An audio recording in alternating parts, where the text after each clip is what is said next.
بسم الله والحمد لله والصلاة والسلام على رسول الله وعلى آله وصحبه ومن والاه ربي شرح لي صدري ويسر لي أمري واحلل عقدة من لساني يفقهوا قولي. Mes frères et sœurs, j'ai l'immense joie de reprendre cette série après une longue coupure avec mes frères bien-aimés, mon frère Mehdi. كيف حالك مهدي؟ tu vas bien? Salam alaikum, ça va? Alaikum assalam wa rahmatullah. Mohamed. Alaikum assalam wa rahmatullah. Je suis très ravi, très honoré d'être avec vous. Et j'implore Allah subhanahu wa ta'ala d'accepter notre contribution et qu'Allah subhanahu wa ta'ala il nous accorde la sincérité et il nous facilite de trouver les bons mots pour essayer d'aider nos frères et nos sœurs. Alors aujourd'hui on a décidé de parler de la procrastination. En arabe on appelle ça at-taswif, le fait de remettre les bonnes actions à plus tard. C'est quelque chose qui a touché énormément de gens, à un point où beaucoup de gens aujourd'hui sont fi ghafla, dans l'insouciance. L'insouciance, c'est quoi? C'est le fait que la personne ne pense plus à la mort au jour dernier. Elle est absorbée par la vie d'ici-bas, et en fait, elle ne pense qu'à ça.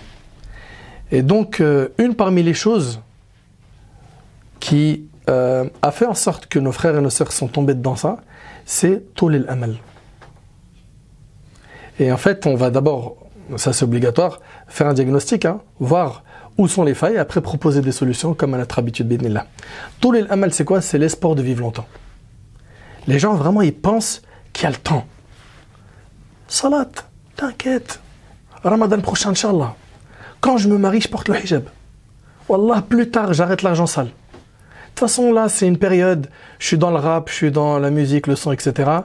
Je sais que je ne vais pas finir ma vie dans ça. Un jour. Et donc, on a aujourd'hui ces comportements qui sont très visibles aujourd'hui dans notre communauté, qui consistent à toujours remettre la bonne action à plus tard. Et subhanallah, il y a des paroles qui sont vraiment impressionnantes. Al-Hassan al-Basri, rahimahullah, il disait Ma atala abdun al-amal illa asa'a al-amal. Illa asa'a al-amal. Il dit toute personne qui a des longs espoirs finit par accomplir des mauvaises actions. Alors, est-ce que ça veut dire par là qu'on n'a pas le droit d'avoir de grands espoirs, d'espérer? Non. C'est juste que ces gens-là, ils pensent qu'ils ont beaucoup de temps devant eux. Ok? Allah tabaraka wa ta'ala, il dit Innahum yarawnahu ba'ida wa narahu qariba. En parlant de quoi? Du châtiment du jour du jugement. Il dit ils le voient bien loin alors que nous le voyons bien proche. Et Allah subhanahu wa ta'ala, il nous dit également ذرهم يأكلوا ويتمتعوا. Allah subhanahu wa ta'ala, il nous dit ذرهم يأكلوا ويتمتعوا يلهيهم الأمل فسوف يعلمون. Laisse-les manger, jouir un temps et être distrait par l'espoir, car bientôt ils sauront. Et tu vois, le bientôt ils sauront là, quand tu le médites, il fait cogiter. Pourquoi? Parce qu'on a vu des gens et on voit toutes les semaines des gens partir. Et il faut arrêter avec cette histoire de ouais mais ils sont vieux. C'est faux, c'est terminé ça. De plus en plus des jeunes partent. Mon frère Mohamed, rapidement, peux-tu nous dire déjà ce que nous dit le Coran dans les ayats qui nous parlent de ces personnes qui vivent avec la procrastination et qui malheureusement peuvent se retrouver au moment de la mort à demander quelque chose. C'est quoi cette chose qu'ils vont demander? Bismillahirrahmanirrahim, alhamdulillah, wassalatu wassalamu ala rasulillah, amma ba'd. D'abord, barakallahu fik, akhi Nader, effectivement, comme tu l'as rappelé, le danger principal qui guette la personne lorsque elle rentre dans cette insouciance, cette rafla, c'est le fait qu'elle soit trompée par le fait de penser que sa vie est encore longue. Elle se dit qu'elle a encore le temps. Elle se dit qu'elle a encore la vie devant elle. Et donc elle rentre dans cette forme de ghurur, cette forme de tromperie qu'Allah subhanahu wa ta'ala a condamné dans le Coran en mentionnant même que c'est une des causes du durcissement du cœur. Allah subhanahu wa ta'ala, il parle des gens du livre en disant Alam ya'ni lilladhina amanu an takhsha'a qulubuhum li dhikrillahi wa ma nazala min al-haqq. N'est-il pas venu aux gens qui ont cru que leur cœur soit pris d'humilité face au rappel d'Allah subhanahu wa ta'ala, ce qui leur a été révélé comme vérité. وَلَا يَكُونُوا كَالَّذِينَ أُوتُوا الْكِتَابَ مِنْ قَبْلِ فَطَالَ عَلَيْهِمُ الْأَمَدُ فَقَسَتْ قُلُوبُهُمْ كَثِيرٌ مِنْهُمْ فَاسِقُونَ. Allah subhanahu wa ta'ala dit et qu'ils ne soient pas comme ceux qui ont reçu le livre avant eux. Parce que qu'est-ce qu'ils ont fait et dans quel travers est-ce qu'ils sont tombés? Bien, l'erreur qu'ils ont faite, c'est que فَطَالَ عَلَيْهِمُ الْأَمَدُ. Ils ont pensé que la vie était longue pour eux, Ils ont pensé qu'ils avaient encore le temps. فَقَسَتْ قُلُوبُهُمْ. Mais leurs cœurs sont devenus durs. Parce que celui qui ne se rappelle pas de la mort, qui ne se rappelle pas du fait que il va y avoir une conclusion après la mort, il va y avoir une fin qui les guette et qui va arriver incessamment sous peu, et après laquelle ils vont se retrouver dépourvus parce qu'ils n'auront plus l'occasion d'agir. Parce que comme l'adage bien connu, le proverbe bien connu en arabe dit Al-yawma hisab, al-yawma amalun bila hisab, wa ghadan hisabun bila amal. Aujourd'hui, c'est une vie dans laquelle on vit, on agit sans être jugé. On n'est pas jugé par Allah subhanahu wa ta'ala, il n'y a pas de jugement. Mais demain, il y aura la mort et il y aura le jour de l'au-delà et le jour de la résurrection dans lequel il y aura un jugement sans acte. On ne pourra plus agir ce jour-là. Et donc, c'est pour cela que quand on se rappelle de cela, bien notre cœur s'attendrit au rappel d'Allah subhanahu wa ta'ala, et on se rappelle que notre temps est compté. On se rappelle que depuis le jour de notre naissance, il y a un sablier qui a été actionné. Et les grains de sable de ce sablier ne reviendront jamais.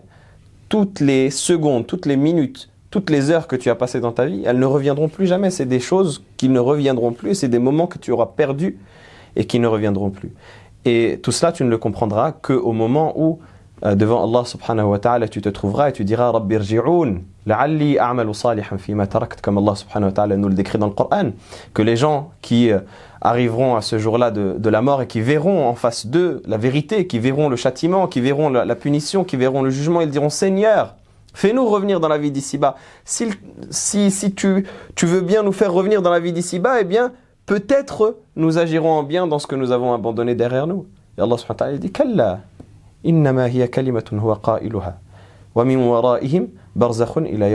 C'est trop tard. Il dit, Allah subhanahu wa ta'ala, il dit, c'est une parole qu'ils disent. Mais derrière eux, il y a une barrière. Et le monde du barzakh, c'est fini. Ils sont dans un monde intermédiaire jusqu'au jour où ils seront ressuscités. Le monde du barzakh, tu peux clarifier? Le monde du barzakh, c'est un monde intermédiaire qui est cette station-là dans laquelle on attend notre jugement. Quand on meurt, dans notre tombe, on est dans ce monde intermédiaire avant le monde de l'au-delà. Le monde de la tombe. Le monde de la tombe, exactement.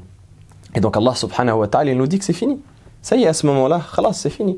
Et il nous rapporte même dans le Coran, il nous rapporte même la parole que les hypocrites ont demandé à Allah subhanahu wa ta'ala et qui nous préserve de faire partie d'eux. Ils diront aux croyants, et pourquoi est-ce qu'ils diront ces paroles-là? Allah subhanahu wa ta'ala, il nous dit que lorsque les croyants, ils auront une lumière qui les couvrira de devant eux, derrière eux, grâce aux œuvres qu'ils auront accomplies dans la vie d'ici-bas, bien les hypocrites, ils essayeront de courir derrière eux en leur disant, donnez-nous une part de votre lumière afin qu'on s'éclaire. Et Allah subhanahu wa ta'ala séparera entre les croyants et entre les hypocrites avec un mur. Et on leur dira, et Allah subhanahu wa ta'ala il rapporte, ils diront, les hypocrites, ils appelleront les croyants, yunadunahum alam nakum ma'akum. Nous n'étions pas avec vous dans la vie d'ici-bas, n'étions-nous pas avec vous? On était avec vous, on mangeait avec vous, on marchait avec vous, on partageait des moments avec vous.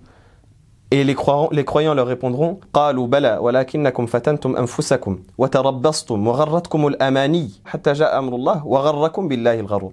Allah subhanahu wa ta'ala il dit que ils diront certes vous étiez avec nous mais vous avez commis du tort à vous-même et vous vous êtes trompé vous-même.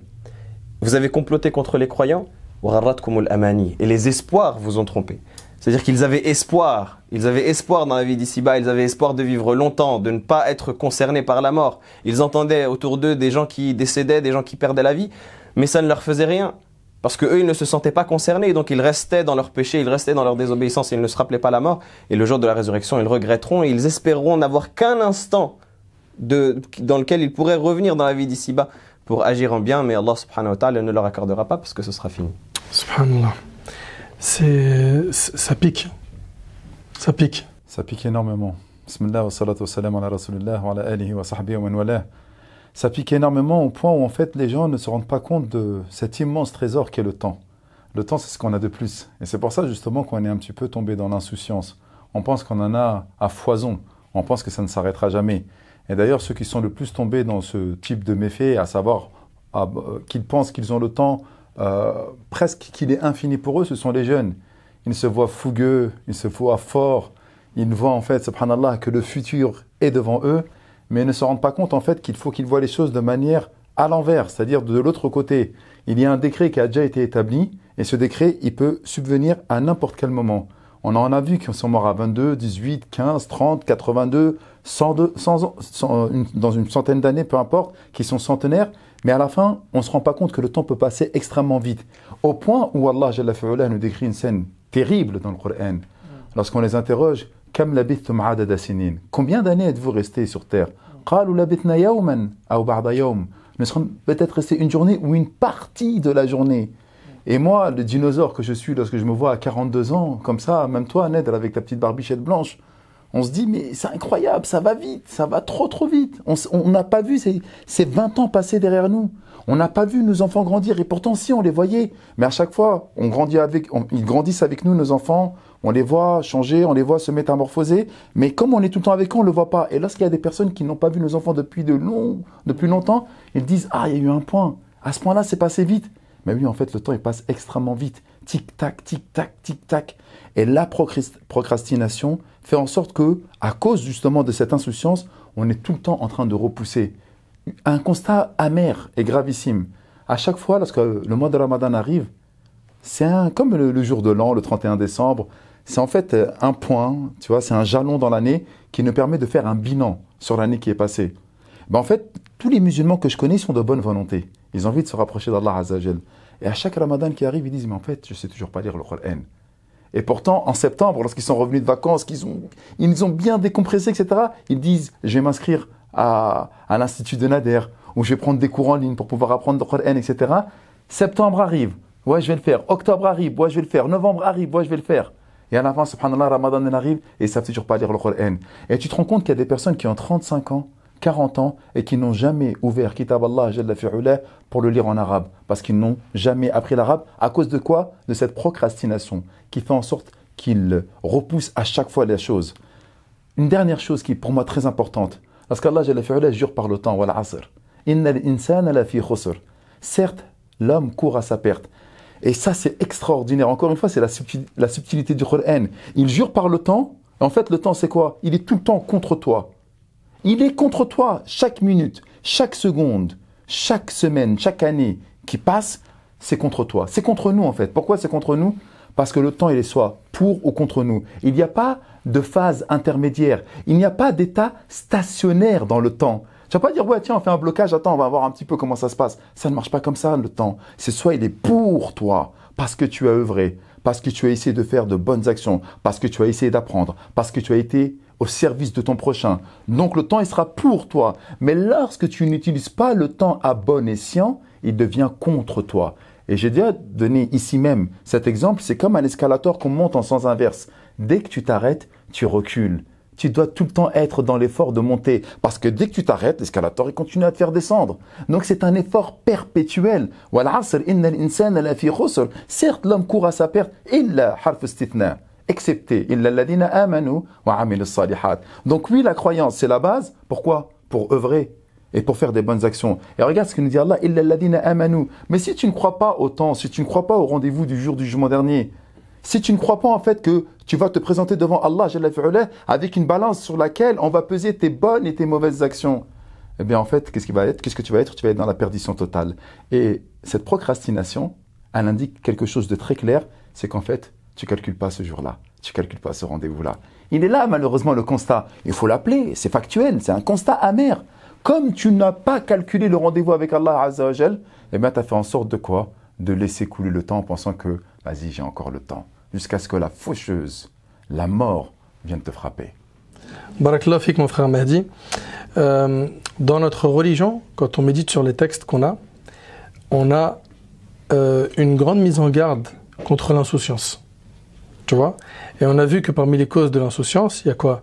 Il y a Tulil Amal, le fait d'avoir espoir de vivre longtemps. C'est une réalité. Aussi, parmi les causes de l'insouciance, il y a aussi Hubb ad-Dunya, mon frère Mohamed.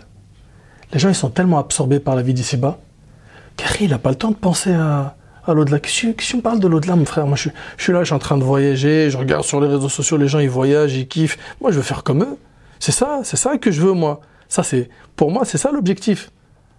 Donc, le fait d'aimer cette dunya avec cet amour excessif fait que beaucoup de gens ont oublié l'au-delà. C'est une réalité. Et qu'est-ce qu'elle dit la religion sur l'amour de dunya? Est-ce que c'est quoi en fait? On a le droit de vivre comme on veut en roue libre? Est-ce qu'on est en roue libre dans la dunya? Est-ce qu'on a des dawab, des textes qui viennent nous baliser? C'est quoi la dunya exactement? Ce bas monde là, qu'est-ce qu'il représente pour le croyant? Le danger que tu viens de soulever et sur lequel tu viens de mettre le doigt, il est résumé par Allah subhanahu wa ta'ala dans 2 versets qui sont extrêmement importants au début d'une sourate qui elle-même est extrêmement importante. Allah subhanahu wa ta'ala nous dit Alhaakumut takathur hatta zurtumul maqabir. Il nous dit la course à l'amassement vous a distrait. Et Allah subhanahu wa ta'ala ici il utilise le terme alhaakum qui signifie le fait, là où c'est le fait de rentrer la personne dans un état où il ne pense plus à rien si ce n'est l'objet de sa distraction. Alhaakum, ça veut dire que ça a happé votre attention. Qu'est-ce qui a happé votre attention? At-takathur, l'amassement. Et Allah subhanahu wa ta'ala n'a pas cité l'objet de l'amassement. On traduit généralement par la course aux richesses, et ça c'est une mauvaise traduction.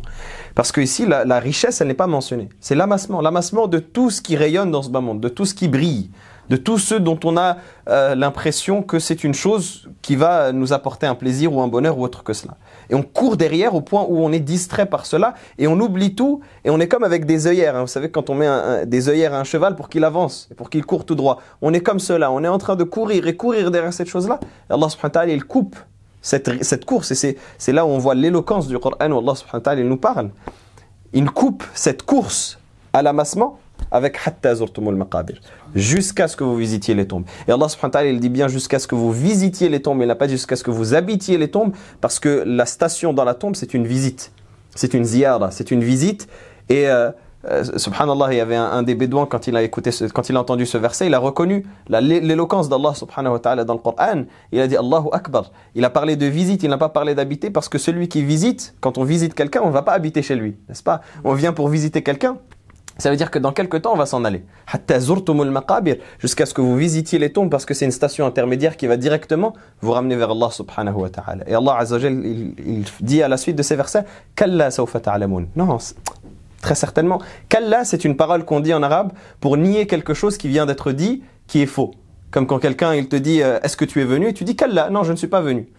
Je ne suis pas allé à tel endroit. Eh bien, Allah subhanahu wa ta'ala, il dit, Kalla, mais qu'est-ce qu'il nie ici?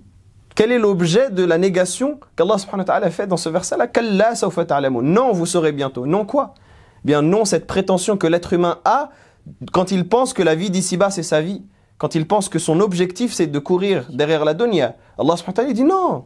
Tu le sauras bientôt, tu sauras bientôt que c'est pas ça ton objectif. Tu le sauras bientôt et tu le verras de tes propres yeux. Kalla sawfa ta'lamun thumma kalla sawfa ta'lamun.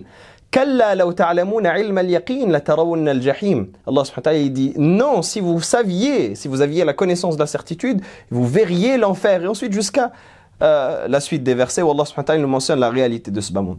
Et donc en vérité, on est obnubilé dans cette vie d'ici-bas par la course à l'amassement, par la course. On se lève le matin dans cet objectif-là. On rentre dans une routine, métro, boulot, dodo, on rentre derrière cet amassement-là et on a des petites journées où l'on souffle et on prend un peu d'oxygène, le week-end, les vacances, etc. Mais notre quotidien, il est occupé, il est absorbé par cette course à l'amassement. Alors que le prophète sallallahu alayhi wa sallam nous rappelle la réalité de cette dunya.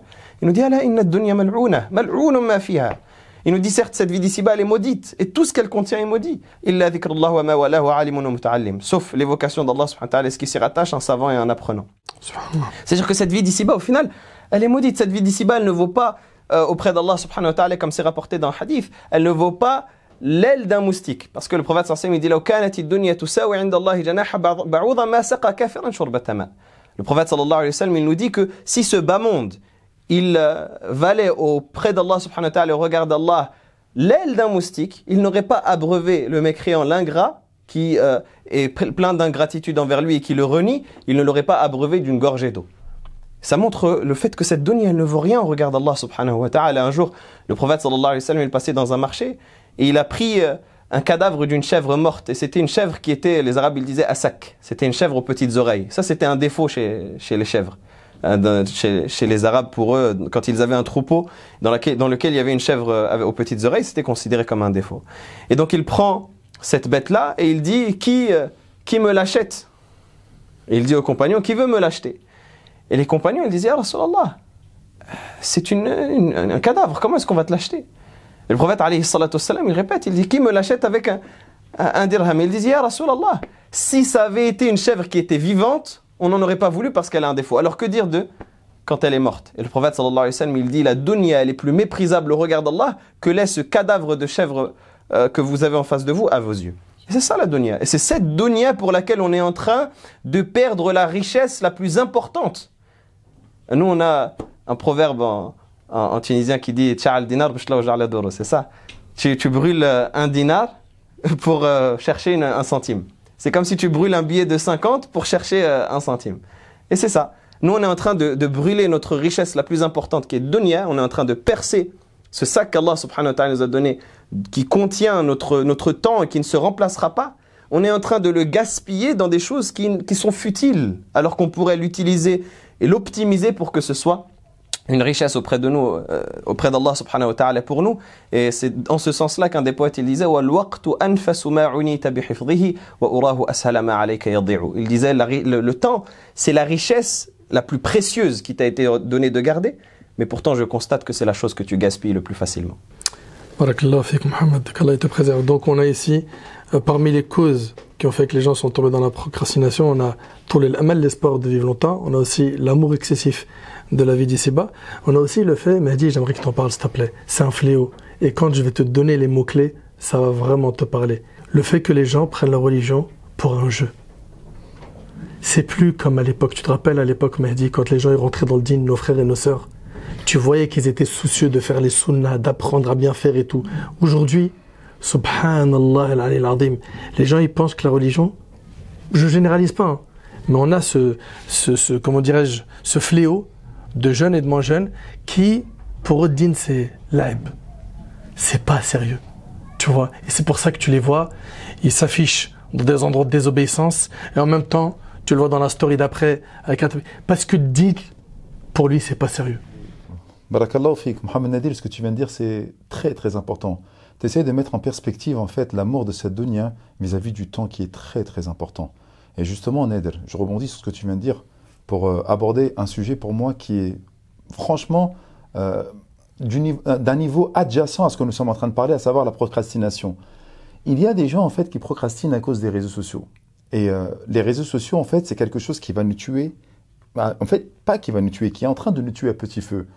Lorsqu'on prend notre téléphone, surtout lorsqu'on va sur ces applications, j'ai pas envie de dire sataniques, parce que des fois il y a du bon, il y a du rappel, etc.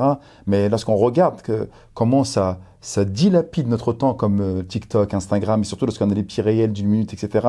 et qu'on est en train de scroller, on commence, je sais pas moi, par une vidéo, et une demi-heure après, on se retrouve, subhanallah, toujours avec le téléphone à la main, et on n'a absolument rien gagné. Cette religion, malheureusement, elle a été prise par le biais du jeu. C'est pour ça que maintenant, on voit énormément de personnes qui procrastinent à perdre du temps dans la religion en pensant qu'ils sont utiles à leur corolégionnaire. Tu peux détailler ?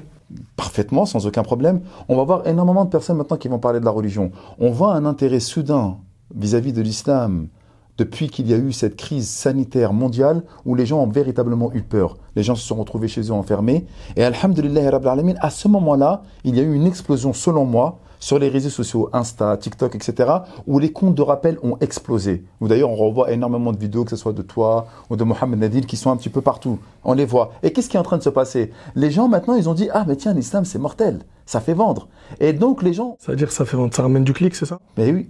Non, comme ça, nos auditeurs, je veux que ce soit bien clair. Ça, mais c'est exactement ça. Et puis, c'est pas que du clic, même au niveau... Mais déjà, ça ramène énormément d'argent. TikTok paye. Les gens, plus tu as des vues, plus tu as des abonnés, eh bien, subhanallah, TikTok paye. C'est pas comme YouTube, il faut atteindre plusieurs millions de vues, etc.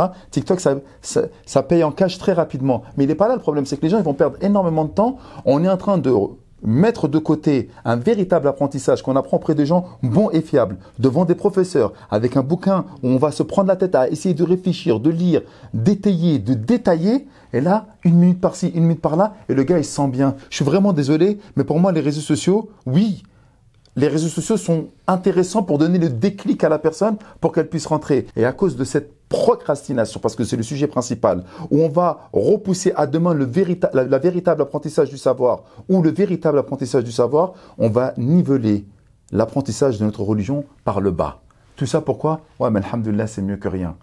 C'est toujours cette chose-là. C'est mieux que rien, c'est mieux que rien, c'est mieux que rien. Ouais, mais c'est mieux que rien, c'est mieux que rien. À la fin, ok, c'est mieux que rien, mais tu es toujours proche du rien. Tout est mieux que rien. Tout est mieux que rien, quelque part. Mais tu es toujours proche du rien. Qu'est-ce que tu as évolué? Qu'est-ce que tu as appris comme hadith? Quel compagnon nouveau tu as pris connaissance de quel compagnon nouveau? Ou tu as connu quel compagnon nouveau?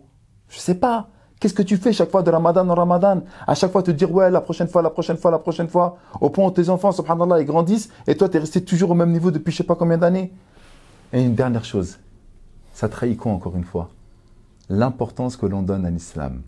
Si tu repousses à chaque fois, à l'année prochaine ou dans plusieurs années même, ce qui doit être l'investissement le plus important de ta vie, ça indique encore une fois, de manière claire et factuelle, que l'islam n'a pas une réelle importance dans ta vie. Et pour moi, il est là le plus grand des malheurs. Barakallahu fik, Akhi Mahdi. En fait, ce que je déduis de ce que tu as dit là, c'est que pour beaucoup de gens, en fait, la religion, c'est une option. C'est pas un élément central dans leur vie. Pas une option, un accessoire. Le terme, il est important. En fait, ma vie, elle est fade, insipide et sans goût. Et je vais prendre l'islam comme un accessoire pour lui donner un petit peu de peps. Et c'est ce qu'on voit sur les réseaux sociaux. C'est véritablement un accessoire. Les gens ils cherchent des accessoires un petit peu partout. Dans la dunya, zuyina linnas hubbu shahawat min an-nisa wal banin wal qanatir al-muqantara. Tu vois, il y a les enfants, l'argent, al-khayl, les belles voitures, les tours, Dubaï, masha'Allah, la destination préférée de nos petits frères et de nos petites sœurs. Leurs yeux brillent lorsqu'ils voient certaines personnes vivre là-bas en train de leur montrer pas mal de choses. Et ils vont les suivre, ces gens-là. Pourquoi? Parce que justement, c'est la proposition de cette vie d'ici-bas. Ça, il n'y a pas de problème. Ils vont passer des heures et des heures. Et je vais te dire un truc. On a parlé dernièrement avec une personne, alhamdulillah, rabbil alamin, penthouse à Dubaï, sur 2 étages. Chiffre avec plusieurs zéros derrière. 3 millions, alhamdulillah, rabbil alamin. Quelque chose de très beau, tu vois. Et ce frère-là, il vit là-bas. Et il a passé énormément d'énergie à aller vivre là-bas. Et lorsqu'il est arrivé là-bas, qu'est-ce qui lui arrive? Je lui dis, barakallahu fik, mashallah, c'est très bien, mais d'un point de vue religieux, t'en es où? Il me fait, ouais, c'est difficile un petit peu avec mon épouse, et dans la religion, je me sens pas très bien, etc., etc. Encore une fois, qu'est-ce que je suis en train de dire? On va mettre énormément d'investissement pour essayer de construire un aspect matériel des choses. Et quelque part, lorsqu'on va voir que le véritable bonheur, déjà dans cette dunya, et plus encore dans l'akhira, passe par l'islam, eh bien l'islam, non, on va procrastiner. Inch'Allah.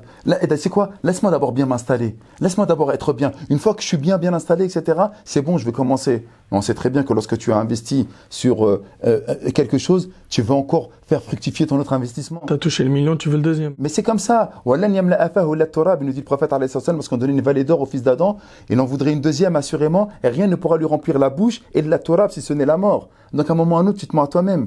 Alhamdulillah, il te suffit de très peu pour vivre et pour investir réellement dans l'akhira. Mais les gens, voilà, c'est toujours comme ça. La vie, pardonne-moi, elle brille fort, tu vois, dans les yeux de nos petits frères et de nos petites sœurs. Au point où ça les fait oublier qu'ils doivent absolument investir et ne pas procrastiner sur leur temps. Parce que j'aimerais vraiment qu'on reste sur la procrastination, parce que c'est ce type de choses qui font en sorte qu'on les éloigne de l'application du dîn. Barakallahu fik. Quand on regarde les textes de la religion, subhanallah, notre religion ne nous interdit pas de profiter de la vie d'ici-bas. Non. Elle ne nous interdit pas de monter des projets. Non. Elle ne nous interdit pas d'être riche. Non. Elle ne nous interdit pas d'être beau, de bien s'habiller. Ok? En fait, les gens, ce qu'ils ne comprennent pas, c'est que la religion, elle vient juste te dire quoi? Pour ce qui est de l'au-delà, fonce. Et pour ce qui est de la vie d'ici-bas, marche. Mollo. Ok? Regarde, Allah subhanahu wa ta'ala, quand il parle du paradis, quand il parle du pardon d'Allah, regarde les verbes qui sont utilisés. وَسَارِعُوا إِلَى مَغْفِرَةٍ مِّن رَبِّكُمْ. Ok? Dans l'autre verset, سَابِقُوا إِلَى مَغْفِرَةٍ مِّن رَبِّكُمْ. سَارِعُوا, hâtez-vous, précipitez-vous. Ok? Il y a toujours cette notion de faire vite. Et c'est que des verbes à l'impératif. فَاسْعَوْا إِلَى ذِكْرِ اللَّهِ. Subhanallah. فَاسْتَبِقُوا الْخَيْرَاتِ فَفِرُّوا إِلَى اللَّهِ. Fuyez vers Allah. Tous les verbes utilisés, à chaque fois que tu vas entendre parler de l'au-delà, c'est un impératif et il y a toujours cette notion de faire vite. Subhanallah. Tu vois? Et concernant la vie d'ici-bas, dans le hadith de Saad, le prophète il a dit, écoute bien, hein, la lenteur est bonne dans toute chose, sauf pour les affaires de l'au-delà. Allahu Akbar. C'est-à-dire pour tout, sois lent. C'est-à-dire quoi? C'est-à-dire, tu veux monter un business, tu veux faire un projet, tu veux gagner beaucoup de sous, fais tes trucs doucement. Pourquoi doucement? Parce que les gens, c'est pas ce qu'ils font. Les gens, ils ont inversé les valeurs. Pas les valeurs. Les gens, ils ont inversé le mode de vitesse envers la dunya et envers l'akhira. Ça fait qu'aujourd'hui, tu les vois, on va utiliser les termes de notre jeunesse, tu le vois bombarder pour la dunya, ok? Il bombarde à un point où il fait 2-3 jobs, et tu lui dis salat, il me dit wallah, j'ai pas le temps, je rattrape tout le soir.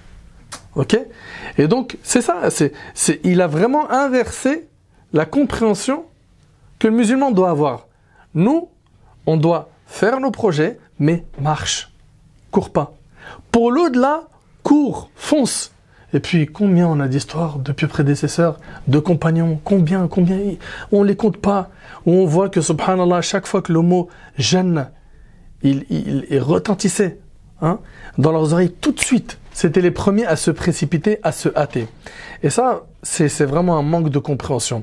Et si aujourd'hui on en arrivait à là, on a fait le constat, et je pense, wallah a'lam, mon frère Mohamed, qu'il faut proposer des solutions. Et parmi les premières solutions, moi je vais jeter des mots-clés, ok? Après je vais vous laisser, Inch'Allah, en parler. Pour moi, le premier point qu'il faut régler chez les gens, c'est se rappeler qu'un jour on va mourir et qu'on va rencontrer Allah. Ça, c'est le premier point.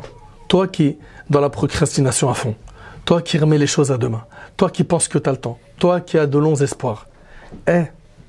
Mehdi, tu es la personne qui me parle le plus de janaza. Toutes les semaines, on t'appelle, tu es en scout, tu passes ton temps, subhanallah, à prier sur des gens et tu vois des profils très différents, n'est-ce pas? Complètement. À chaque fois, c'est une claque sur place. Subhanallah, on s'habitue jamais en plus, c'est ça qui est incroyable. On s'habitue jamais. Allah, on s'habitue jamais.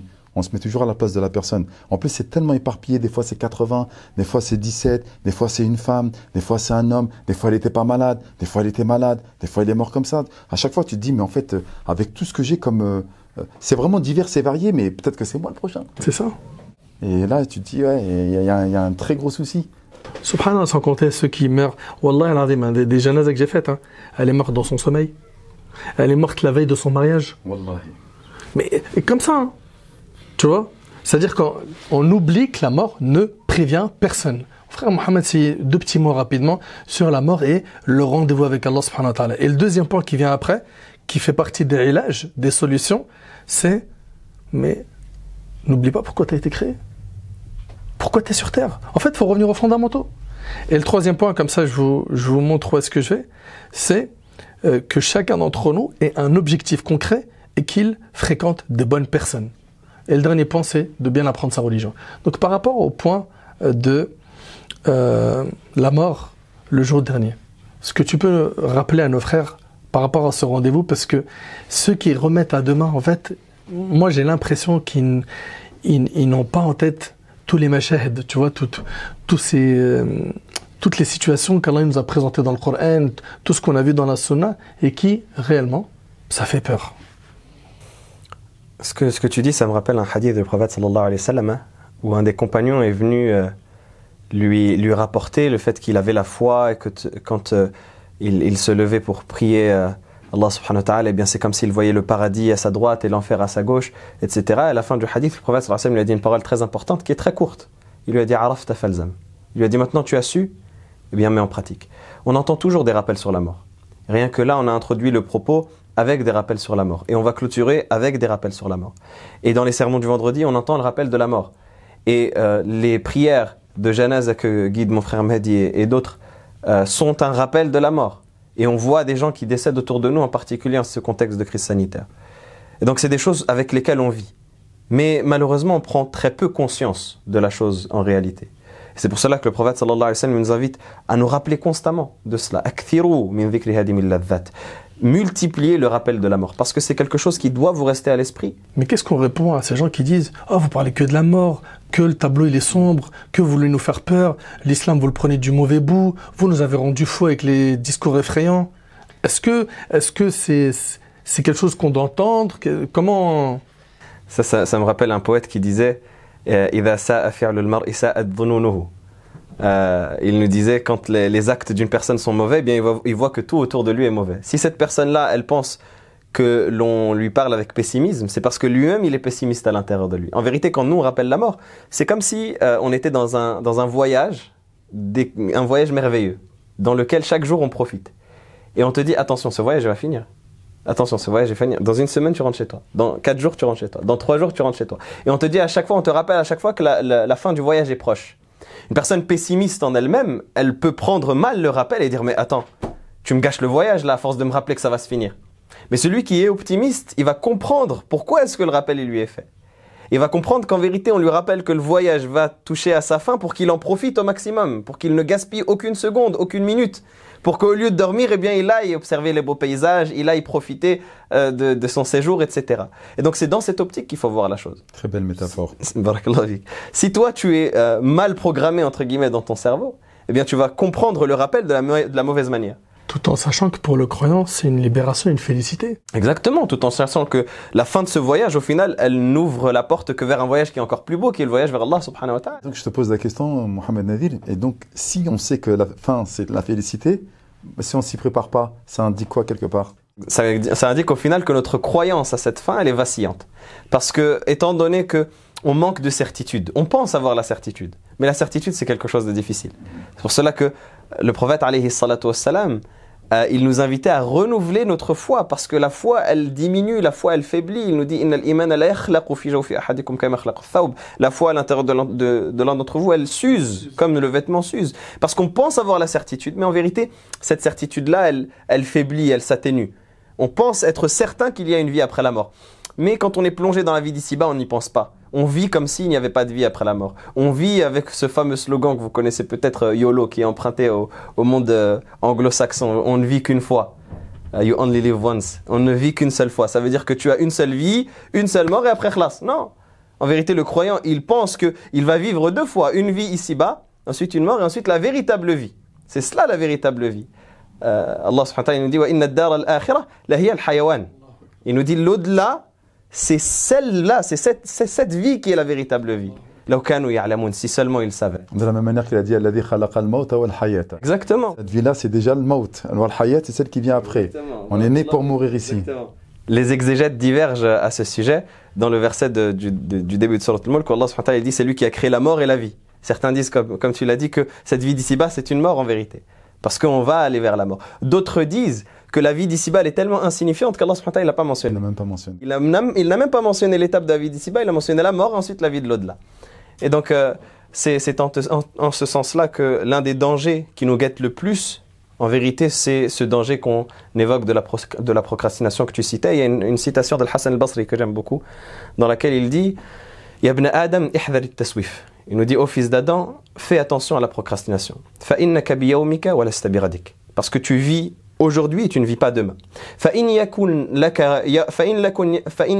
غَدٌ فَلْتَكُنْ فِي غَدِكَ كَمَا كُنْتَ فِي يَوْمِكَ Et donc, si jamais on te permet de vivre jusqu'à demain, eh bien, sois demain comme tu étais aujourd'hui.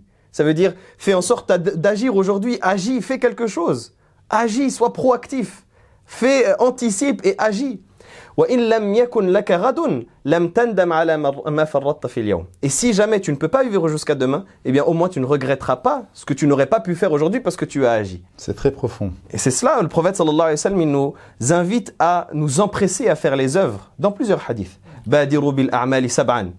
Empressez-vous à faire les œuvres avant cette chose. هل تنتظرون إلا فقرا منسيا أو غنى مطغيا أو مرضا مفسدا أو هرما مفندا أو الدجال أو موتا مجهزا أو الدجال فشر غائب ينتظر أو الساعة والساعة أدهى وأمر. Le prophète sallallahu alayhi wa sallam nous dit accomplissez vite les œuvres parce qu'il y a sept choses qui vont vite vous arriver et qui vont vous empêcher d'agir. Il nous dit, est-ce que vous n'attendez qu'une pauvreté qui vous fasse oublier? Quand tu es touché par la pauvreté, tu oublies tout. Tu as des soucis, tu as des dettes. Tu as travaillé, tu peux plus t'occuper des choses. Exactement, les factures qui commencent à s'empiler, tu commences à avoir la pression, etc. La pauvreté, elle te fait tout oublier. Une richesse qui va venir vous rendre tyrannique. Ce que tu disais tout à l'heure. C'est le fait d'être aveuglé par cette richesse-là qui va te pourrir. Comme un fruit qui est pourri de l'intérieur. Tu as l'impression que l'extérieur, il est reluisant, il est beau, alors que quand tu l'ouvres, c'est pourri de l'intérieur. Ou une maladie qui va venir te tuer de l'intérieur, pareil. Combien de personnes sont clouées au lit? Combien de personnes du jour au lendemain sont touchées par une maladie? Ils ne peuvent plus faire ce qu'ils auraient pu faire auparavant. Exactement. Et tu vas le questionner. Tu lui dis, mais c'est quoi ton souhait dans ce bas monde? Il te dit, juste me lever, pouvoir me prosterner. Juste me lever, pouvoir agir. Juste marcher comme quelqu'un de normal. Subhanallah, il y a des gens ici, sur terre, et à 2 pas de chez nous, dans le premier hôpital, qui va être à proximité de nous. Il y a des gens dont le rêve, c'est de manger. Comme nous. C'est-à-dire qu'ils sont nourris en intraveineuse. Il y a des gens dont le rêve, c'est de respirer. Ils respirent qu'avec une machine. Il y a des gens dont le rêve, c'est d'avoir des reins valides et qui filtrent leur sang. Et nous, on ne se rend même pas compte de ces bienfaits. C'est pour cela que le prophète nous dit cela. haraman mufannida, où il nous dit une vieillesse qui va venir nous détruire, également les personnes âgées, les personnes qui ont vécu un certain temps. Il te dit si seulement ou si seulement la jeunesse pouvait revenir pour que je l'informe de ce qu'a fait la vieillesse.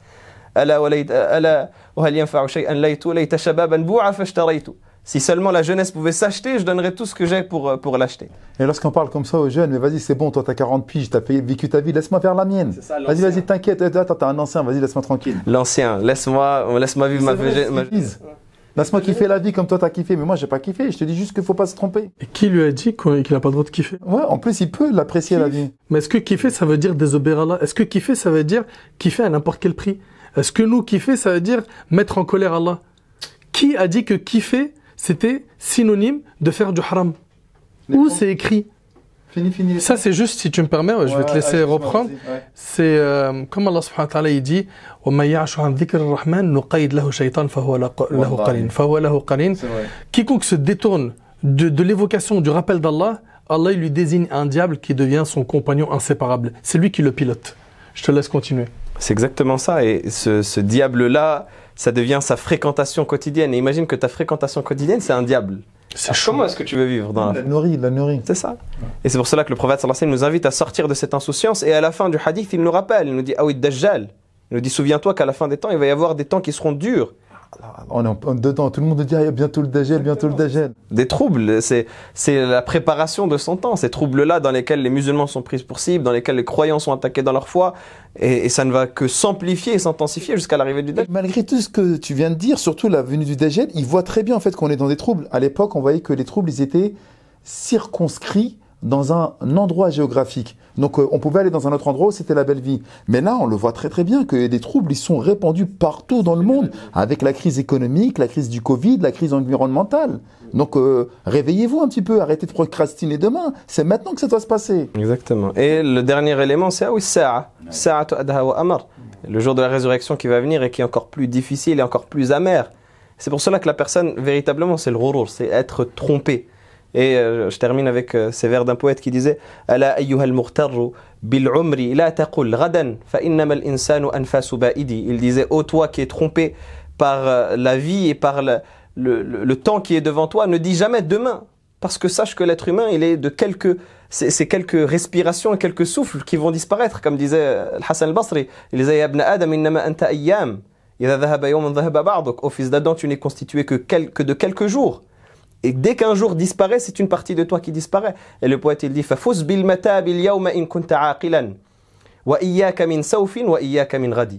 Il dit et donc repens-toi dès maintenant si tu es doué de raison et prends garde à saufa, prends garde à plus tard, prends garde à demain, comme disait un des plus prédécesseurs, saufa wassin min junudi iblis. Il disait plus tard, ça fait partie des soldats du diable, parce que plus tard, jusqu'à ce que ce soit trop tard. Il y a une chose vraiment qui est très importante par rapport au fait qu'on est en train de parler depuis tout à l'heure et on pense que c'est quelque chose qui est presque non palpable. C'est immatériel ce qu'on est en train de dire parce que ça touche à la foi, mais moi ma foi elle est complètement basse, etc. Mais il y en a beaucoup qui sont de bonne volonté. Et je ne veux pas trop rentrer dans la technique, mais la procrastination aussi est due à une chose qui est très importante. C'est je vais commencer à apprendre l'arabe, mais la montagne qu'il y a devant moi à apprendre l'arabe, c'est compliqué, ça va prendre trop de temps. Regarde ce qu'ils disent, ça va me prendre trop de temps. Tu sais quoi, je vais me bloquer 1 mois, 2 mois, 3 mois et je vais bien le faire comme il faut. Et là, encore une fois, ils se sont fait avoir en repoussant à demain. Et parfois, on dit, ouais, mais des fois, la chose, elle est trop dure, ou j'ai pas le temps d'aller le faire, ou j'ai des papiers, ou je dois envoyer une lettre à l'assurance, etc., etc. On est tout le temps en train de repousser. Sachez que ça, c'est pas une maladie. C'est quelque chose de psychologique parce que parfois, c'est l'anxiété de devoir entamer une action qui va nous prendre du temps, qui fait en sorte qu'on la repousse à chaque fois. Et parfois, même ceux qui sont dans une procrastination aiguë vont faire en sorte de même, au lieu de préparer leur contrôle, etc., allez, ils vont se mettre sur Netflix et ils vont commencer à faire des trucs qui sont insignifiants. Pourquoi ? Non pas qu'ils ne veulent pas faire ce qu'ils doivent faire, mais pour oublier l'importance de ce qu'ils doivent faire. Et donc parfois, au lieu de commencer à apprendre l'arabe pour le ramadan qui est en train d'arriver, ou de commencer à faire la prière, etc., ils disent « Ouais, mais si je commence, il faut vraiment que je sois hyper assidu, etc. » Et donc, cette chose-là les rebute Parce qu'il se dit, si je commence fort et je devrais plus m'arrêter. Mais la pression. Et il se met la pression. Et ça, c'est l'anxiété d'avant de commencer. Et la procrastination, les psychologues disent que c'est l'une des causes. L'anxiété la cause de la procrastination sont dues très souvent à l'anxiété de commencer une action. Or, et ça, c'est quelque chose qui est extraordinaire. Le prophète, alayhi sallam, nous a donné un remède vis-à-vis de cette chose-là. Lorsqu'il nous dit, Ahabbul amali ilallah adwamuhu wa in qall. Les actions qu'Allah aime le plus, et donc si Allah les aime, celles qui bénissent le plus, c'est celles qui sont même minimes, mais qui perdurent dans le temps. Constante. Exactement. Et donc on touche à la constance. Commence à faire même une lettre. Allez, c'est quoi? Lis un verset par jour. Essaye de lire même, ne serait-ce qu'une demi-page d'un bouquin. Ta bibliothèque, elle est remplie. Lorsqu'on rentre dans une bibliothèque, on kiffe. On voit les titres, on est hyper intéressé. Et lorsqu'on va commencer à lire, ah vas-y, c'est quoi? 250 pages. C'est quoi? Je vais prendre pendant les vacances. Tiens, je vais le prendre pendant les vacances et je vais le lire pendant les vacances. Mais encore une fois, non. Il s'est menti à lui-même. Commence à faire des petites choses journalières pour ne pas procrastiner. Mets le pied à l'étrier. Et d'ailleurs, c'est encore une fois le hadith Qudsi, lorsqu'Allah subhanahu wa ta'ala dit, approche-toi de moi d'un empan, je viendrai à toi d'une coudée. Viens à moi d'une coudée, je ferai un pas vers toi, fais un pas vers moi, et moi j'accours vers toi.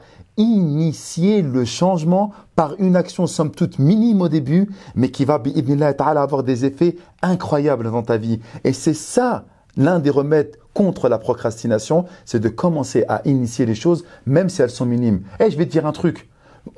Mais vraiment, parfois, on se fait, mais d'une puissance, on se fait carotter, c'est incroyable. Et je parle à mes jeunes, là. Lorsqu'on est dans le dîn pour apprendre le Coran, Wallah, tu sais quoi, je me dis, tu sais quoi, surtout dans les petites sourates, apprends un verset par jour. Regarde comment on se fait carotter. Mais un verset par jour, c'est rien. Un verset par jour, c'est rien. Mais si j'avais fait un verset par jour pendant une année, j'aurais eu 365 versets. Allez, oublie. Si j'avais fait un verset pendant une semaine, il y a 52 semaines, j'aurais eu 52 versets. Allez, oublie. Si j'avais fait simplement un verset pendant un mois, j'aurais eu 12 versets à la fin de l'année. Est-ce que 12 versets, c'est mieux que rien? Est-ce que 52 versets, c'est mieux que rien? Est-ce que 365 versets, c'est mieux que rien? Et donc, initier une chose, même minime au début, ça va avoir un résultat qui est mieux que ce que tu étais. Et le shaitan, il ne nous laisse pas là-dedans. Toi, t'es quelqu'un, masha'Allah, qu'est-ce que tu vas commencer avec un petit verset? Mais t'es fou, toi. C'est quoi? C'est le dîn. C'est la religion. La religion, tu fais pas un petit truc comme ça, là. Si tu rentres bien. Comme les sœurs, lorsqu'elles veulent porter le foulard, elles procrastinent à demain. Non, mais tu sais quoi, tu vas pas mettre le foulard. Tu vas rentrer au boulot, tu seras obligé de l'enlever. Après, lorsque tu sors, t'es pas une hypocrite, toi. Lorsque tu le mettras et tu ne l'enlèveras plus. Eh ben non, tu t'es fait avoir. Tu as procrastiné en pensant que Zarmazama, et ce jour-là, ça se trouve, n'arrivera jamais. Commence avec ce que tu peux. Commence avec le minimum. Ouais, je vais pas faire la prière maintenant parce que je suis en train de les rattraper le soir. Je dis pas que c'est bien de le rattraper le soir, mais commence déjà à prosterner ton front et demande, ya Allah, facilite-moi, est-ce que je puisse les faire à l'heure? Me dis pas, non, je commence la prière pour la faire bien, ou lorsque je sortirai plus avec une fille. Et donc, au lieu de repousser à demain pour des actions en se disant, ouais, je vais faire mieux, à la fin, tu ne fais même pas mieux parce que, écoute bien, et je finis avec ça. L'excellent est l'ennemi du bien, ou le mieux est l'ennemi du bien. J'ai envie de faire mieux, donc le bien qui est à ta portée, le bien qui est facilité là maintenant que tu peux faire maintenant, tu ne le fais même pas en te disant demain je ferai mieux. Mais ça se trouve demain ne viendra jamais. Arrête. Allez, arrête. Bismillah, commence avec un petit peu. Wa bi'idhnillah ta'ala la baraka va venir. Et ça se trouve c'est ce petit qui va te faire rentrer au paradis. Si tu me permets, Mehdi Barakallahu Fik, donc toi, tu parles de solutions concrètes. Commence, mets le pied à l'étrier. Bien entendu. Okay. Fixe-toi des petits objectifs. Exact. Okay. Donne-toi les moyens. Sois constant. Comme d'hab, très bonne synthèse. Et C'est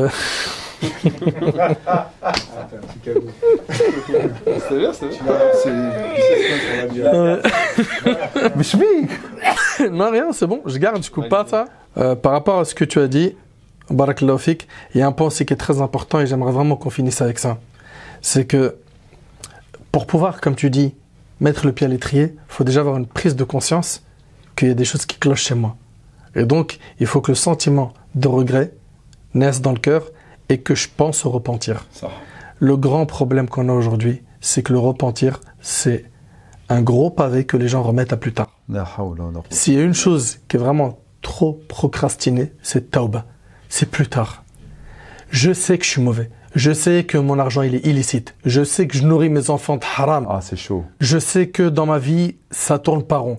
Je sais que j'ai pas le droit de rester avec elle. Je sais que faire zina, m'isoler avec elle, bah voilà. Ça... Et puis tu sais quoi, subhanallah, toutes ces personnes qui font du haram, moi comme vous, on les reçoit par téléphone, ou des fois par des rendez-vous, ou par mail, ou par message sur les réseaux. Akhi, les conséquences, elles ont toujours été brûlantes. Quand je dis brûlantes, j'ai pas envie de dire des histoires pour pas que les personnes qui m'ont raconté se reconnaissent, ok, que ça les dérange. Mais wallahi al-azim, à chaque fois que quelqu'un s'est retrouvé à jouer avec le feu, jouer avec le feu pour moi c'est quoi? C'est, t'as passé les lignes rouges. Le dîn il dit, attention, Habbes, arrête-toi là, et il a continué. Ça a toujours été brûlant. Et ils nous contactent quand? Quand il n'y a plus de solution. Quand c'est la galère. Ils sont devant un mur, qu'est-ce que je fais? On reçoit que ça. On reçoit beaucoup de ça. Ok? Donc, le repentir sincère. Et pour le repentir sincère, moi j'ai quelques conseils à donner. La première des choses, c'est qu'il faut que tu apprennes ta religion. Parce que si tu veux vraiment bien cheminer vers Allah, il faut que tu connaisses Allah. Il faut que tu apprennes ta religion. Et quand on dit apprendre la religion, c'est pas regarder des vidéos sur TikTok, ni des drous sur YouTube. C'est bien. C'est bien de regarder des piqûres de rappel, c'est bien. Je vais écouter une khutbah, ça me booste un peu, c'est bien. Mais il faut un cursus. Il faut prendre du temps sur notre semaine. Il faut prendre du temps, ok, pour étudier, pour pouvoir s'élever spirituellement.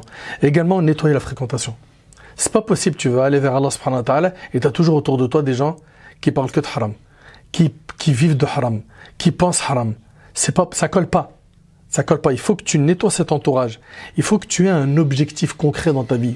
Pourquoi tu vis? Pourquoi tu existes? Pourquoi Allah t'a créé? Qu'est-ce qu'on fait sur terre? Quel est notre rôle en tant que musulman? Donc il faut que tu te reposes toutes ces questions qui sont hyper importantes et tu fais un point. Tu fais un point. Jusqu'à quand moi je continue comme ça à marcher derrière les passions illicites, ok? Et je retarde le repentir. Je me dis de toute façon, combien ils ont été nombreux à faire tout ça? Et après, alhamdoulilah, ils se sont casés. Alhamdoulilah, ils se sont repentis. Regarde, mon pote, il a fait pire que moi, il a la Mecque. Mashallah, regarde, il a fait 3 fois le Hajj. Hein, regarde maintenant, il fait des aumônes. Ça y est, maintenant, il gagne l'argent halal. Mais qui te dit que tu auras le temps de te repentir, toi qui procrastines? Imagine, tu meurs avant. Il est là le danger. Il est là le danger, c'est quand toi, tu es en train de dire ça ou ça, ça ou ça, ça ou ça, je vais me repentir, je vais me repentir, je vais me repentir. L'ange de la mort, il vient trop tard.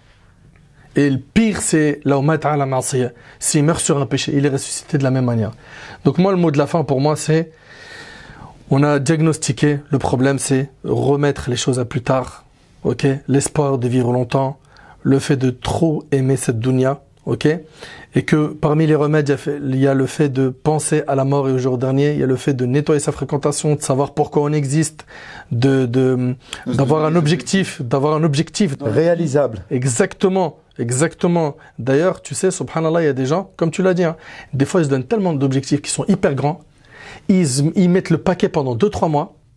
Après, ils craquent, ils lâchent tout. Ils sont dégoûtés, écœurés. Ils craquent, ils lâchent tout. Tu lui dis, pourquoi tu fais ça? Il te le dit, hein, mais t'es sérieux ou quoi? Moi, je jeûne 1 fois par semaine. Moi, je suis capable de jeûner 1 jour sur 2. Tu lui dis, mais pourquoi, machallah, tout d'un coup, il dit, moi, c'est hors de question. Moi, je jeûne lundi, jeudi seulement. Moi, c'est 1 jour sur 2. Moi, dormir, presque pas. Et tu vas voir, machallah, il va être chaud. Et des fois, c'est même des ruses du diable. Il vient, il le met dedans, il le noie, il lui dit, fais-en plus. Jusqu'à il le noie et à la fin il craque, il lâche tout. Et donc il perd. Le plus important c'est la constance. La constance. Et pour terminer, le repentir. Ce que tu viens de dire, subhanallah, ça a évoqué en moi quelque chose qui est le fait que on parle souvent de est-ce qu'Allah subhanahu wa ta'ala nous donnera la vie jusqu'à ce qu'on se repente. Mais on oublie de parler de est-ce qu'Allah subhanahu wa ta'ala acceptera de moi se repentir. Parce que le danger lorsque l'on vit, lorsque l'on baigne dans l'illicite, c'est que notre cœur il devienne dur et insensible et que le repentir, ça devienne un repentir factice. Un repentir qui fasse un ricochet sur notre cœur qui ne rentre pas à l'intérieur. C'est pour cela qu'Allah subhanahu wa ta'ala, il ne nous invite pas à nous repentir uniquement. Il nous dit « Ya ayyuhalladhina amanu tubu ilallahi tawbatan nasuha » Ô vous qui avez cru, repentez-vous à Allah subhanahu wa ta'ala d'un repentir sincère, d'un repentir qui puise à l'intérieur, d'un repentir qui va briser cette membrane noire qui s'est faite et qui s'est formée autour du cœur lorsque la personne elle a commencé à enchaîner les péchés et que ça a fait un point noir, puis un point noir, puis un point noir, jusqu'à devenir ce rayn que le prophète sallallahu alayhi wa sallam mentionne dans le verset où Allah azza wa jalla dit « Kalla bal rana ala qulubihim ma kanu yaksibun » Certes, c'est ce qu'ils ont commis comme péché qui a couvert leur cœur de ce drap noir, cette rouille, cette pourriture qui est autour du cœur, qui est que on s'habitue et au final notre repentir, même si on arrive au stade où on va se repentir, ça devient un repentir factice. On n'a même plus le goût, on n'a même plus la saveur de la foi.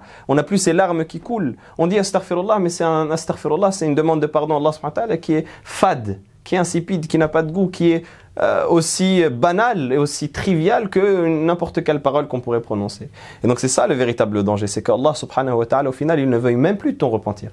C'est qu'Allah subhanahu wa ta'ala au final il ne te permette même plus de te repentir. Allah subhanahu wa ta'ala, qu'est-ce qu'il a dit à propos des hypocrites lorsqu'ils se sont privés de participer à une bataille avec le prophète sallallahu alayhi wa sallam, et ils pensaient qu'ils avaient gagné, ils avaient réussi à empêcher, à se protéger d'une bataille, alors qu'Allah subhanahu wa ta'ala dit non, c'est Allah azza wa jalla n'a pas voulu que vous partiez, walakin kariha Allahum bi'athahum fathabbatahum. Allah subhanahu wa ta'ala, il n'a pas voulu qu'ils partent avec les croyants, parce qu'il ne voulait même pas les compter parmi ceux qui auront cet honneur d'être dans cette adoration. Et c'est la même chose. Là, il se peut qu'Allah subhanahu wa ta'ala ne veuille même pas te considérer parmi ceux qui font partie de cette adoration-là. Donc, fais en sorte d'agir et de briser cette membrane-là qui est autour de ton cœur. Pour mériter ce titre qu'Allah subhanahu wa ta'ala va te donner, pour mériter ce rang qu'Allah subhanahu wa ta'ala va t'accorder, pour acquérir, pour non pas être dans la passivité où tu te dis ah, je prie, comme si tu rendais service à la religion. Aujourd'hui, il y a des gens, ils pensent ils rendent service à la religion. Oh, ok, oh, vas-y, vendredi, je vais venir. Allez, vendredi, c'est bon. Allez, ce soir pour le Maghreb, allez, vas-y, je vais passer, je vais remplir la mosquée un petit peu. Non, c'est Allah subhanahu wa ta'ala qui t'accorde ce privilège ou qui ne le t'accorde pas. Et quand Allah subhanahu wa ta'ala te l'accorde, remercie Allah. Et quand Allah subhanahu wa ta'ala ne t'accorde pas ce privilège d'être parmi ceux qui agissent, eh bien, cherche ton cœur et vois si Allah subhanahu wa ta'ala ne t'a pas perdu et si Allah subhanahu wa ta'ala ne t'a pas délaissé, parce que c'est un signe de l'abandon de la part d'Allah subhanahu wa ta'ala. Demande à Allah azza wa jalla qui nous en protège. Barakallahu fik. Là, on aimerait conclure, Mehdi, donc on veut vraiment des mots courts, concis, Inch'Allah. Barakallahu fik. Une chose qui est très importante justement pour être en rapport avec la procrastination, parmi les conditions du repentir, c'est d'arrêter immédiatement le péché et de ne pas repousser, justement de continuer. Donc on est dans le cœur, effectivement, lorsque tu nous as proposé de repentir pour revenir justement à cesser cette procrastination qui nous gangrène de l'intérieur, telle des métastases qui se généralisent dans le corps, eh bien, Allah Jalla fi'ala nous dit, vous voulez revenir vers moi? Arrêtez de procrastiner. Arrêtez de repousser à demain l'arrêt de vos péchés. Je accepterai votre repentir sincère du moment où vous allez arrêter de procrastiner, du moment où vous allez dire « c'est bon, j'arrête ». Et c'est l'une des conditions du repentir, pour qu'Allah puisse ouvrir les portes de sa miséricorde. Autre chose également, lorsqu'on arrête les péchés, ce n'est pas par une simple décision de notre part, mais c'est parce qu'Allah nous a facilité. Et donc évoquer et invoquer abondamment Allah subhanahu wa ta'ala par le dua. Ouais, mais Mehdi, arrête, tu nous parles tout le temps des duas, mais les duas c'est quoi? Mais encore une fois, le dua c'est quoi? Mukhul ibad, silahul mu'min. C'est le cœur de l'adoration, c'est l'arme du croyant. Parce que qu'est-ce que ça implique la dua? Les gens ils disent ouais, fais-moi dua, mais fais-toi dua, Allah azza jal. Établis une connexion, une communication avec Allah subhanahu wa ta'ala. Parce que lorsque tu lèves les mains et que tu demandes, ça implique encore une fois que tu as pris conscience et que tu as donné une réalité à la présence divine. Je lève les mains, tu lèves les mains à qui? À une entité qui n'existe pas? Non. Tu as levé les mains, tu as déjà fait le premier pas vers Allah subhanahu wa ta'ala pour qu'il te facilite. Et c'est ça de toquer à la porte du Rahman, du miséricordieux. Ya Allah, je toque à ta porte. Sans toi, je ne peux rien faire. Ya Allah, je suis tout le temps en train de repousser. Tu le vois, le shaitan, tu vois mon qarin. Et reconnaître ses faiblesses. Bien entendu. Ya Allah, regarde comment je suis faible. La hawla lana wa la quwwata lana illa bik. Il n'y a de puissance et de force que par ta grâce, Ya Allah. Si tu n'es pas là, je ne peux rien faire. Et donc, invoquer abondamment Allah subhanahu wa ta'ala. Arrêtez de repousser le lendemain, donc de procrastiner. Se repentir sincère. Wa bi'idhnillah ta'ala. Si on met Allah jalla fi'ala, encore une fois, comme tu le sais, que j'aime beaucoup ce propos, comme un élément central à notre vie, et non pas comme une option ou un accessoire, eh bien j'ai bon espoir de manière certaine qu'Allah jalla fi'ala, comme il le dit très bien Mohamed Nadir, ouvrira les portes de sa miséricorde. Parce que si c'est une umrah que nous avons faite, si c'est une prière en jama'a à la mosquée que nous avons réussi à accomplir, si c'est une bonne action ou une sadaqa, si c'est une bonne action ou une sadaqa qu'on a pu faire, eh bien, toutes ces choses-là vont nous permettre, bi'idhnillahi ta'ala, encore une fois, quoi? Un marqueur qui est net et qui est précis, c'est qu'Allah Jalla fi'ala nous a donné de la considération. Parce que si ce n'était pas sa miséricorde, on n'aurait pas pu le faire. Et mon dernier propos s'arrêtera ici. Pour ne plus procrastiner, arrêtez de croire que c'est un moment privilégié qui va vous faire changer. Mohamed Nadir, toi et moi, on est toujours en train de jouer les accompagnateurs pour les umrah. Les gars, ils sont du matin au soir, fait le haram. On les voit, ils jeûnent. On leur voit, ils donnent des sadaqat. Ils sont tout le temps en train de faire 2, 3, 4 tawaf par jour. Ils se disent, je vais en profiter au maximum. Et qu'est-ce qu'on leur dit, nous, lorsqu'on rentre, subhanallah, dans le bus, que ce soit vers l'aéroport de Médine ou de Jeddah? Les amis, vous étiez dans un endroit privilégié pour pouvoir adorer Allah, Jalla fi'ala. C'était facile. Mais le véritable travail, il commence maintenant. Encore une fois, comme tu l'as dit, Nader, c'est dans la constance. Là, c'était facile, c'était propice. C'est un one-shot. Nous, on ne veut pas du one-shot. Nous, on veut quelque chose qui va durer. C'est maintenant. Et on les voit, ils veulent apprendre, lire le Coran, etc. Mais dès qu'ils arrivent dans la vie réelle, dans la dure réalité de leur existence, de leur quotidien, eh bien, la procrastination reprend sa place. Et une place bien établie d'ailleurs. Qu'Allah nous en préserve. Amin. Barakallahu fik, mon frère Mahdi. Mon frère, ma sœur, toi qui écoutais attentivement cette bonne heure autour de ce sujet qu'est la procrastination, il faut impérativement que tu fasses un bilan avec toi-même.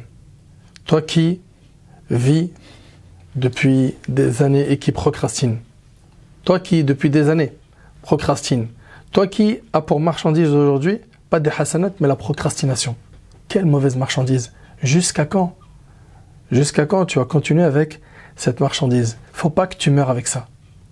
Il faut que tu te réveilles avant. Alhamdulillah, aujourd'hui tu as écouté ce rappel. Tu en as écouté avant. La question est, qu'attends-tu? Qu'est-ce que tu attends? Tu crois quoi en fait que tu vas rentrer dans une machine qui va te transformer? Le démarrage, il vient de toi, de ta volonté. C'est à l'intérieur de ta tête, tu dois cogiter et prendre des décisions, faire des choix. Si tu es un musulman qui espère rencontrer Allah alors qu'il est satisfait de toi, si tu es ce type de musulman, il va falloir que tu retrousses tes manches, que tu vas faire tes ablutions, tu poses ton front au sol, que tu demandes à Allah, que tu l'invoques, que tu demandes pardon. Et plus tu vas demander pardon, plus tu vas te repentir, plus Allah subhanahu wa ta'ala, il va t'ouvrir les portes qui mènent à lui. J'implore Allah azza wa jal de guider nos frères et nos sœurs, de pardonner à nos frères et nos sœurs ainsi qu'à nous-mêmes nos nombreux manquements. J'implore Allah tabaraka wa ta'ala de nous faciliter d'éliminer de notre vie la procrastination et d'être actif dans l'immédiat et surtout constant dans le fait de faire des bonnes actions. Qu'Allah vous récompense, mon frère Mahdi et Mohammed, jazakumullah khair, et qu'Allah subhanahu wa ta'ala il accepte notre contribution dans la da'wah. Sallallahu subhanahu wa ta'ala an yarfa'ni wa iyyakum bima qulna. Hadha wallahu a'lam. Subhanaka Allahumma bihamdik. أشهد أن لا إله إلا أنت أستغفرك وأتوب إليك وآخر دعوانا الحمد لله رب العالمين والسلام عليكم ورحمة الله وبركاته.